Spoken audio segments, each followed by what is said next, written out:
जिस दिन श्री जी ने कृपा दृष्टि से देख लिया, ऐसा महासुख प्रकट होगा कि अगर करोड़ों मोक्ष होते तो भी हे हो जाते, तुच्छ हो जाते। करोड़ों मुक्तियों को तुच्छ कर देने वाली कृपा कटाक्ष हमारी श्री राधा किशोरी की है। यहां कह रहे हैं, यदि ऐसे आचरण आप करोगे तो प्राणनाथ का प्यार नहीं पा पाओगे, और अगर इन आचरणों का त्याग कर दोगे, जो अभी त्याज्य बताया गया, त्यजत इहि भक्तो राधिका प्राणनाथे, अगर इन दोषों को त्याग दिया नाम के बल से, आश्रय के बल से, तो तुम्हारे प्राणनाथ तुम पर प्रसन्न हो जाएंगे। तुम जो भक्ति करते हो तुम्हारी भक्ति करेंगे। तुम्हारी भक्ति क्या होती है? भावे मोहि जोई सोई सोई करे प्यारे। अब जो मुझे भाता है मेरे प्यारे वही करते हैं। न खलु भवति बंध्या तस्य वृंदावन आशा, उसकी कभी वृंदावन की आशा और वृंदावन का फल कभी नहीं छूटेगा। वृंदावन का फल प्रिया प्रीतम की सेवा में पहुंच जाना, वृंदावन की आशा चिदानंद वृंदावन में प्रवेश पा, ये दोनों कभी व्यर्थ नहीं जाएंगे जो ऐसी रहने से रहता है। बंध्या कहते हैं कि जो पुत्र नहीं प्रकट करती, वो आशा बंध्या है, जिसमें ये दोष है वो फल प्रकट नहीं कर पाएगी। इसलिए इन दोषों का त्याग करें, परधन का, परिस्त्री का, द्वेष का, मात्सर्य का, लोभ का, झूठ का, कठोर वचन का, दूसरे से कठोर द्रोह करने का, निष्ठुरता का और मिथ्या भाषण का जो त्याग कर देता है, प्रिया प्रीतम उसे अपना स्वीकार कर लेते हैं। निर्मर्यादाश्चर्य कारुण्य पूर्णो राधा कृष्णो पश्यतश्चेत् कदाचित्, राधा कृष्णौ पश्यतश्चेत् कदाचित्, यः कोऽप्यस्मिन् यादृशास्तादृशो वा देहस्यान्ते प्राप्नुयादेव सिद्धिम्। देख लो, विश्वास करो, यदि आप ऐसे चलोगे तो आपके ऊपर दोनों की दृष्टि हो जाएगी। राधा कृष्णो पश्यतश्चेत् कदाचित्, किसी समय वो आपको देख लेंगे, उनके महल में रह रहे हो, पक्का विश्वास करो। ये तो यहां तो कहा जा रहा है कदाचित किसी समय देख लेंगे, अपने को रोज देखते हैं, हम ही को नहीं, आप सबको देखते हैं। क्योंकि आप नहीं देख रहे, जब देखते हैं तो देख पता चलता है वो किस किस को देख रहे हैं। वो सब आप शरणागत हैं, आप सबको देखते हैं। कदावा खेलंतो ब्रजनगर वीथीषु हृदयम हरंतो श्री राधिका मधुपति कुमारो सुकृतिना। जो हमारे नवल किशोर युगल सरकार हैं, खेलते खेलते कभी देख लेंगे और आपके चित्त का अपहरण कर लेंगे। कदावा खेलंतो ब्रजनगर वीथीषु हृदयम हरंतो श्री राधा मधुपति कुमारो सुकृतिना। अकस्मात किसी दिन दृष्टि पड़ेगी हमारे सरकार की और आपके चित्त को चुरा के निहाल कर देंगे। इस देश में रहने का यही फल मिलता है। कदावा खेलंतो, कभी खेलते खेलते युगल सरकार, ये मेरा शरणागत है, राधा राधा पुकारता रहता है, देख लिया, निहाल कर देंगे। निर्मर्यादा कारुण्य पूर्णो, कोई सीमा नहीं जिनकी करुणा की, उस करुणा से पूरित होकर राधा कृष्णो पश्यतश्चेत् कदाचित्, उसे राधा कृष्ण देख लेते हैं। किसको? जो वृंदावन का आश्रय लेकर ऐसी रहनी जो पीछे बताई गई, या वृंदावन का वास करके ऐसी रहनी से जो है हमारे प्रिया प्रीतम उससे देख लेते। अब कह रहे चाहे वो कैसा कोई भी क्यों न हो, वो देह त्याग कर प्रिया प्रीतम की सेवा में पहुंचेगा पक्का। देहस्यांते प्राप्नुयादेव सिद्धिम, वो इस परम सिद्धि को प्राप्त हो जाएगा कि प्रिया प्रीतम के समीप पहुंच जाएगा। या कोप्यस्मिन, कोई भी हो, याद शास्ता दृशोवा, वो कैसा भी हो, अगर इस रहनी से वृंदावन का आश्रय ले लिया, वृंदावन की आशा कर ली है, वृंदावन का वास कर रहा है, तो एक दिन प्रिया प्रीतम देख लेंगे, पक्का देख लेंगे। विश्वास करो, जो लिखा है हरिवंश महाप्रभु भी श्रीमद् राधा सुधानिधि में वही, और हृदय भी वही साक्षी इस बात का कि वो देख लेते हैं। और वो जब देख लेते हैं तो फिर निहाल हो जाता है जीव, एक अलवेली मस्ती आती है उसके हृदय में। इसलिए बहुत महिमामयी बात कह रहे हैं कि अभी तक तो हमने तुमसे कहा कि धर्म कर लो, आज कहता हूं अधर्म कर लो। श्रीपाद बड़ी गूढ़ भाषा में कह रहे हैं, कुरु शकलम धर्मम मुंच सर्वत स्वधर्म त्यज गुरुमपि वृंदारण्य वासानुरोधात। आज मैं तुमसे कहता हूं कि एक अधर्म कर लो तुम। क्या धर्म? बोले मुंच सर्व स्वधर्म, सब धर्मों का त्याग कर दो या धर्म कर लो। विनोद की भाषा में कह रहे कि किसी को लगता हो कि मैं अपने कुल धर्म का त्याग करूंगा, अपने किसी का मैं पति हूं, किसी का पुत्र हूं, किसी का मैं पिता हूं, किसी का भाई हूं, तो हम भाई होने का क्या धर्म है, पति होने का क्या धर्म है, पुत्र होने का क्या धर्म है, पिता होने का क्या धर्म है, और मैं अमुक वर्ण का हूं उसका धर्म क्या है, बड़ा बड़ा। तो कह रहे हैं आज मैं कह रहा हूं कुरु सकल अधर्मम, आज ये सब अधर्म कर डालो। आगे वर्णन कर रहे हैं क्या धर्म? बोले यद्यपि अपना स्वधर्म पालन करना बड़ी महिमामय है, लेकिन मैं कह रहा हूं स्वधर्मम त्यज, छोड़ अपने धर्म को। अरे बोले भगवान तो कह रहे हैं स्वधर्मो निधनो श्रेय पर धर्मो भयावह, तो वही भगवान आगे कह रहे सर्वधर्मान परित्यज्य, वही श्रीपाद कह रहे। बहुत गूढ़ भाषा संतों की होती है। कह रहे कुरु सकल धर्मम, ये जितनी मैं कह रहा हूं ये सब अधर्म कर डालो। क्या?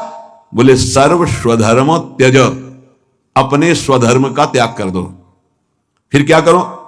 बोले गुरुमपि त्याज्य, जो गुरुजन, यहां गुरुजन का शब्द गुरु से नहीं है, पूज्य जन है, बाबा है, परबाबा है, पूज्य जन है, जो जिनको हम गुरुजन की तरह आदर करते हैं, बोले उनकी भी अवहेलना कर दो, नहीं सुनना। वृंदारण्य वासानुरोधात, आप वृंदावन का आश्रय, वृंदावन के वास का अनुरोध प्रिया प्रीतम से करके ये सब कुछ छोड़ दो। सातो परम धर्म, ऐसा मत सोचना कि ऐसा करने से अधर्म हो जाएगा। बोले सातो परम धर्म, परम धर्म की प्राप्ति हो। गोकर्ण जी भी अपने पिता को आदेश करते हैं, धर्मम भजस्व सततम त्यज लोक धर्मान, लोक धर्म का त्याग करके परम धर्म का भजन करो पिताश्री। कैसे करूं? सेवन सदा साधु पुरुषं जहि काम तृष्णाम, सदा संत महापुरुषों की सेवा करो कामना और तृष्णा का त्याग करके, क्योंकि संत सेवा में बाधा पहुंचा देती है कामना और तृष्णा। दोष दर्शन हो जाएगा, आपको जलन हो जाएगी, ईर्ष्या हो जाएगी। यदि कामना है, जहि काम तृष्णाम, तृष्णा है, ये आपको बाधा पहुंचा देगी। नहीं तो लोक धर्म का त्याग कराकर भागवत धर्म में स्थित करने की सहज सामर्थ्य साधु समागम से प्राप्त हो जाती है। बहुत ऊंची बात कह रहे हैं। सातों परम धर्म, परम धर्म बन जाएगा। च भक्ति, परम भक्ति बन जाएगी। सा गुरुणाम सेवा, परम गुरुजनों की सेवा बन जाएगी। किल कलुष राशिर यदि वासांतराय, यदि वृंदावन धाम का तुम्हें वास मिल गया, आश्रय मिल गया, तो सबका कल्याण हो जाएगा। तुम्हारे माता पिता प्रपितामह जितने भी हैं, 14 आगे की 7 पीछे की 21 पीढ़ियां परम पद में चली जाएंगी यदि भजन परायण हो गए। पर बड़ा कठिन है, इन बातों को समझ पाना बड़ा कठिन है। भगवत प्राप्ति ही जीवन का परम लक्ष्य है। और देखो जैसा वातावरण होता है उसका प्रभाव पड़ता है। सिद्ध पुरुषों की बात अलग है, साधकों को भागवतिक वातावरण यदि मिले तो बहुत जल्दी भक्ति का प्रादुर्भाव होकर के उसका बढ़ना हो जाए। जैसे आप यहां सुन रहे हैं तो भागवतिक आकर्षण हो रहा है, अभी आप बाहर निकले तो सांसारिक आकर्षण धूल डाल देगा। ये जो चिंतन बन रहा है, लक्ष्य बन रहा है, बैठे बैठे देखो लक्ष्य बन रहा है, दोषों के त्याग का और भगवत प्राप्ति का कहीं ना कहीं बीज पड़ रहा है। बाहर जाते ही ऐसे केमिकल छिड़क दिए जाएंगे कि वो अंकुरित ही नहीं हो पाएगा। माया का बड़ा प्रभाव है। तो कैसे हम बाहर बचे? हृदय में आश्रय और मुख में नाम जप है, पक्का कोई भी प्रभाव नहीं कर पाएगा। नाम जप चल रहा है, हृदय में आश्रय है। राधा मधुपति पदाम्बुज भक्ति रसपूर दूर मुक्तस्य अजितेन्द्रियस्य कृपया मम वृंदारण्यमाश्रयो भवतु। ना तो किसी प्रेमी का संग हुआ और ना इंद्रियों पर विजय प्राप्त की, तो क्या भजन बनेगा? बोले हम तुम्हें उपाय बता रहे हैं, यदि तुम वृंदावन आ गए तो दोनों बातें हो जाएंगी। अजितेंद्रिय होते हुए भी तुम्हें भगवत प्राप्ति हो जाएगी। और भगवत प्रेमियों का संग तो यहां गली गली में है, वो करा देंगे, प्रभु करा देंगे। वाणी श्री ध्रुवदास जी की सुन जोरी मुस्कात। अगर तुम्हें भाव नहीं आ रहा तो आचार्यों ने लिखा है कि जब 42 लीला गाई जाती है तो जोरी प्रिया प्रीतम परस्पर देखकर मुस्कुराते हैं और गायन और श्रवण करने वाले उपासकों पर कृपा करते हैं। जो सांसारिक पुस्तकों को, समाचार पत्र को और विलासिता भरी काम भरी बातों जिसमें लिखी हुई ऐसी पुस्तिकाओं को जो पढ़ते हैं वो कभी भक्त नहीं बन सकते। तो बाबा के समय मोबाइल नहीं चला था 60-70 वर्ष पहले, ये तो 35 वर्ष बहुत हुए होंगे, नहीं मोबाइल को भी लिख देते, क्योंकि उस समय पत्रिका ही गंदी बातों की लिखा पढ़ी वाली बातें पढ़ी, अब तो मोबाइल वाली बातें हैं। वो भक्त नहीं हो सकता जो गंदी बातें देखता है। नहीं, आपको तो अपनी वृत्ति पवित्र करनी, बचानी है, बहुत सावधानी की जरूरत है। एक छोटा सा बच्चा 13 वर्ष का एकांतिक में, बहुत सुलझा व्यक्तित्व, अवस्था 13 वर्ष की, व्यक्तित्व बहुत सुलझा। जब वो अपने संयम की बात तो हम कहा भाई मोबाइल तो नहीं रखते, उनका लैपटॉप रखते, तो हम कहा उसमें भी वही गलती होती है क्या, क्योंकि कभी हमने तो बोले हाँ सर्च करके वैसे किया जा सकता है, तो उनका फिर तो गलती होने की संभावना है। बोले हो चुकी गलती, आप संभाल लो। छोटे छोटे बच्चों में गलती कराने की सामर्थ्य इस मोबाइल लैपटॉप में है। विश्वास कीजिए बहुत बढ़िया समय है, निकल चलो। ये माया फंसाने के लिए सब सूत्र फेंकेगी, आपको फंसना नहीं है, कोई सुख नहीं, केवल जलन, केवल अशांति, केवल समय नष्ट होना। भक्त वही है जिसको भगवान से भी अधिक संत महात्मा प्यारे लगे। सातों सम्मोहि में जग देखा, भगवान श्री राम कह रहे हैं सबरी जी के सामने, सातों सम्मोहि में जग देखा मोते अधिक संत। पूज्य बाबा कह रहे हैं भक्त वही जिसे संत भक्त महात्मा भगवान से भी बढ़कर प्यारे लगे। आज राम जी के प्यारे हमें मिल गए, आज श्याम जी के प्यारे में, आज प्रियाजू के प्यारे मिल गए। वैकुंठ प्रिय दर्शना दुर्लभो मानुषो देहो देहि नाम क्षण भंगु रहा तत्रापि दुर्लभम मन्येत वैकुंठ प्रिय दर्शनम। आहा, भगवान के प्यारों के दर्शन प्राप्त होना। भक्त वही है जिसकी जिह्वा हर समय नाम जप में लगी रहती है और बातों के लिए वो मूक हो गई है। नारायण हरि भजन में पांचों न सुहाग, जो सच्चाई से मार्ग में चल रहा है उसको अच्छा ही नहीं लगता। विषय भोग, निद्रा, हंसी, जगत प्रीति, बहु बात नहीं अच्छा लगता। भक्त वही है जो अपने चित्त को सुरक्षित रखता है। लोग और सब बाहरी वस्तुओं को सुरक्षित रखने की चेष्टा करते हैं पर चित्त को गंदा कर देते हैं। गंदा चित्त, गलत चिंतन। भक्त बाहरी वस्तुओं की सुरक्षा हो, चाहे आग लग जाए, लेकिन चित्त में सुरक्षा में कोई फर्क ना पड़े। चित्त हमारा चित्तचूर के चिंतन में लगा रहे। जहां तक बन सके अपने चित्त को बचाने की कोशिश करो। साधक अपने चित्त को सुरक्षित रहता है, अपने चिंतन को सुरक्षित रखता है। वही साधक है जो चिंतन को सुरक्षित रखे, और कोई परवाह नहीं सुरक्षा रहे या ना रहे। चित्त सुरक्षित है तो निरंतर चिंतन का प्रभाव भगवत साक्षात्कार करा देगा। भक्त वही है जो प्रभु से केवल प्रभु को मांगता है। ध्यान दीजिए, भक्त वही है जो प्रभु से केवल प्रभु मांगता है कि आप चाहिए आप, हमें और कुछ नहीं चाहिए, बस आप मेरे हैं, मैं ऐसा मस्त रहूं, बस ये हमें चाहिए और कुछ नहीं। आपसे आप चाहिए, बस आपसे आपकी माया का कुछ नहीं चाहिए, आप चाहिए। भक्त वही है जो भारी विपत्ति काल में किसी भी व्यक्ति का सहारा न लेकर इष्ट के भरोसे रहता है। यह बहुत कठिन बात है। जब आपके अंदर कोई समस्या जागृत होती, विपत्ति जागृत होती, तो आपका मन कहां जाता है? प्रियाजू पे या किसी व्यक्ति, किसी सलाहकार मित्र, यार हम बहुत समस्या में हैं, बहुत हमारा मन अशांत है। नहीं कहना। प्रभु की छवि लो और छाती से लगा के उनसे बात करो, हमारा चित्त बहुत अशांत है, प्यारे आप संभाल लो। या बाहरी कोई विपत्ति है तो आप बात करके देखो ना कभी, पर भाव नहीं है तो बताया नहीं। फिर वो भाव बिन सुनी पुकारे मैं कभी सुनता नहीं, इसीलिए नाम जप से भाव का जागरण होता है। जड़ चेतन मनुष्य पशु पक्षी लोक लोकांतर मानता है तो सबको भगवत में मानता है, भगवान से बढ़कर किसी को नहीं मानता। फिर तुम किसी को अपना या पराया कैसे कह सकते हो? जब तुम श्री भगवान के हो तो तुम्हारा अपना कौन है? जब तुम श्री भगवान के हो, सम्मे भगवान है, तो पराया कौन है? ये सूक्ष्मता समझिए। तुम भगवान के भक्त होकर किसी और को अपना कहते हो या किसी को पराया कहते हो तो अभी सही भक्ति नहीं आई। ना कोई अपना और ना कोई पराया। कबीरा खड़ा बाजार में सबसे पूछे खैर, ना काहू सो दोस्ती और ना काहू सो बैर। ना कोई अपना और ना कोई पराया। यदि तुम किसी को बुरा कहते हो और किसी को भला कहते हो तो तुम्हारे अंदर भक्ति कहां है? राग द्वेष युक्त हृदय भक्ति वाला हृदय थोड़ी होता है। इसलिए इसको मिटाओ और मिटाकर समान भाव लाओ, ना कोई अपना ना कोई पराया। प्राणी मात्र में भक्त का राग द्वेष नहीं होता। भक्त भगवान के साक्षात विग्रह में दर्शन करता है। यदि धातु या पाषाण की भावना है तो अभी वो भक्त नहीं हुआ है। साक्षात मेरे प्रभु हैं। सर्वव्यापी ईश्वर तो ज्ञानी जन भी कहते हैं। भक्त की महानता है और सर्वव्यापता का भाव तो गौड़ रहे, मुख्य भाव रहे साक्षात विराजमान प्रभु है। भक्त का भाव समिट जाता है, सर्वव्यापी भाव होने के बाद वो समिट जाता है। ये दो गुण प्रधान रहते हैं और बहुत से गुण रहते हैं भक्त में, पर दो ये गुण प्रधान रहते हैं। पहला गुण होता है सहनशीलता।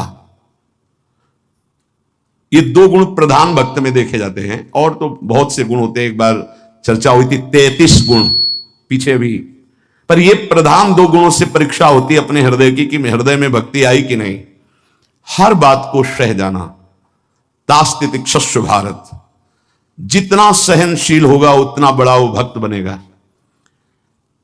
जब कोई इस मार्ग में चलता है तो उसके सामने इस बात की परीक्षा आती है, तुम कितना सह सकते हो। जब आपको बुरा लगना ही बंद हो जाएगा तो आपको भगवान परमानंद प्रदान करेंगे। जब तक बुरा लगता है तब तक साधन करो और उस बुराई को सह जाओ। जो आपसे कोई गाली दे रहा है, अपमान कर रहा है, निंदा कर रहा है, या काम क्रोध लोभ कुछ भी, सह जाओ, चुप रहो, शांत रहो, सह जाओ। नहीं, किसी से कह देते हैं तो हृदय थोड़ा खाली हो जाता है, तो कहते हैं यहां नहीं होगा। रहीमन मन की मन व्यथा रखिए मन में गोए, ये दिव्य सिद्धांत है। कहू ते कछ दुख घटी होई, कहने से दुख कम हो जाता है। पर काहि कहो यह जान न कोई, पर किससे कहूं इस बात को कौन जानेगा। तो रहीमन मन की मन व्यथा रखिए मन में गोए, सुनी चले हैं लोग सब बांट न ले है कोई। विनोद होने लगे, तुम्हारा मजाक बना देंगे लोग। सहनशील, बहुत गंभीर। वैसे भी साधुता की जब बातें आती है तो सहनशील, आशय, उदार, धीरज सहित विवेकी, जहां देखो तहां तितिक्षवः पहला शब्द है साधु के लक्षण का। यहां कह रहे हैं दो बातें भक्त की पहली पहचान। पहला, सहनशील कितना है। लोग उससे बुरा कहेंगे, उसकी हंसी उड़ाएंगे, उस पर कटाक्ष मारेंगे, उसका अपमान करेंगे, उसको छोड़ देने की धमकी देंगे, उसको लड़ने के लिए उत्साहित करेंगे। उसकी पराजय भी हो सकती है, पर वो शांत गंभीर, अपनी अंदर की वृत्ति को कभी विचलित ना होने दे, सह जाए। बहुत ध्यान देने की बात है। भजन करके उसे बचाना कठिन, बचा के पचाना कठिन। यह है भजन करना और उसको बचाना और उसको पचाना। आपको बुरा कहेंगे, पूज्य बाबा कह रहे, हंसी उड़ाएंगे, आपके कटाक्ष मारेंगे, बड़ा भजनानंदी बनता है, किसी से तो बात ही नहीं करता है, अपने को कुछ ज्यादा ही भगत समझते हैं क्या। ऐसे क्या क्या कटाक्ष करेंगे, आपको लड़ने के लिए उकसाएंगे, उत्साहित करेंगे कि आप लौट कर उनको जवाब दीजिए, लड़िए। वो ऐसा महसूस करवाएंगे कि आप हार गए, चुप हो गए, आप दब गए। चुप हो जाओ, हार जाओ, हारे को हरि नाम। क्या जाता है ऐसे आराम से बैठ के, कोई जान भी नहीं रहा कि आप प्राणवायु का संशोधन कर रहे हैं। पर मेरुदंड सीधी होनी चाहिए। जितना अधिक खींच पाओ, अधिक छोड़ पाओ, 6 बार 7 बार 8 बार, बस इससे ज्यादा नहीं। और ये 4 बार दिन में, एक बाह्य कुंभक, एक आंतरिक कुंभक, ये 5-5 बार कर ली। आप देख लीजिए आपका प्राणवायु कितना, जितना प्राणवायु पवित्र होगी उतनी सुंदर अन्न पाचन क्रिया होगी, और उतना ही आपके मस्तिष्क में एक गुदगुदाहट सी, ध्यान करने की इच्छा होगी। मंत्र जपोगे तो एक प्यारा लगेगा। अब जब प्राणवायु किसी के देखो ना, एकदम अगर एकांत कमरे में हो तो ऐसा लग रहा है जैसे धौंकनी चल रही, क्योंकि स्थूल प्राणवायु है, उसकी आवाज अलग ही सुनाई देगी। प्राणवायु का संयम, भोजन हल्का और प्राणवायु संशोधन कृपया जरूर करें, चाहे वृद्ध शरीर हो चाहे जवान शरीर हो, ये जरूरी है प्राणवायु का संशोधन। अपने तो किडनी खराब हो गई तब से बंद हो गए, नहीं तो 45 मिनट केवल प्राणवायु संशोधन होता, तो 45 मिनट व्यायाम, और उस समय केवल भगवदा का नाम चलता था। एक सेकंड के लिए ऐसा नहीं कि प्राणवायु संशोधन करे नाम छूट जाए या व्यायाम करने नाम छूट जाए। तीसरा, कम बोलना, क्योंकि नाम चलाना है और सहनशील होना है। देखो, जब हम अपनी कमजोरी किसी से कहते हैं तो कमजोरी हम पर बढ़ती है और दूसरा हमारा उपहास करता है। इसलिए अपनी कमजोरी तो बोलनी नहीं और कोई बात भी करने की जरूरत नहीं है। थोड़ा बारा व्यवहार में आवश्यक हो तो उत्तर दे दीजिए। कम बोलना सीखें। उपासक जब अपनी रहने पे रहता है तो हमें लगता है कि धन्यवाद का पात्र है जो अपने को जलाकर प्रभु के चरणारविंद तक पहुंच रहा है। बहुत कठिन विषय है, प्रणाम है उसको जो अपने को जलाकर आगे बढ़ रहा है। कम बोलना, तीसरा। चौथा, किसी से कोई भी इच्छा न रखना, न व्यक्त करना। ये दो महान सद्गुण आ जाएंगे, सहनशीलता और निरंतर भजन। किसी से कोई इच्छा। आप आज क्या पाएंगे? नहीं, आप क्या पाएंगे? जो श्री जी की इच्छा नहीं। वैसे आपको पसंद क्या है? राधा राधा राधा। नहीं, भोजन में क्या पसंद? यही आहार है हमारा। कभी भी कोई शब्द ना निकलने पाए तो आज फिर मुंगोड़ा बन जाए, ऐसा नहीं। कोई देखो, अगर आपको वास्तविक मार्ग को प्राप्त करना तो सिद्धांत है, कोई भी इच्छा है भी तो प्रकट नहीं करना हो। आप देख लेना, अगर श्री जी को मूंग के मुंगोड़ा ही पवाने हैं ना प्रसाद में, तो आपको मिल जाएंगे कहीं ना कहीं से। मांगने की जरूरत नहीं, कहने की जरूरत नहीं, इच्छा व्यक्त करने की जरूरत नहीं। पांचवा, जो इंद्री बहुत लालायित हो गई और उसका विषय आ गया हो तो उसका संसर्ग ना होने देना। देखो, जैसे वो दो सद्गुण कठिन है तो उनको लाने वाले साधन भी बहुत कठिन है। किसी भी इंद्री की बहुत इच्छा हुई और वैसे संयोग आ गया, कोई भी इच्छा, हर इंद्री में अपनी इच्छा रहती है,